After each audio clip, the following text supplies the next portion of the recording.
Alamak, PKP lagi. Dah nak buat apa? Demi untuk hidup, duduk je dalam rumah. 2 tahun kemudian. Yeay, dah boleh keluar rumah.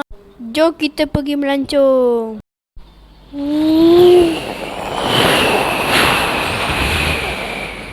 Akhirnya, dah sampai pun.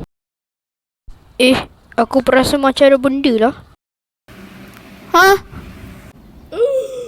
Manusia.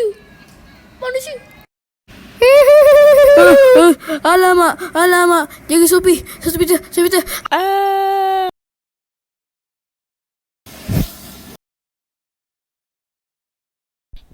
Abang, tolong saya bang. Tolong saya bang. Kenapa ni? Tadi bang, saya nampak ada virus kat sana. Lepas tu kau nak aku buat apa? Pergi je lah. Okey. Bersedia ya?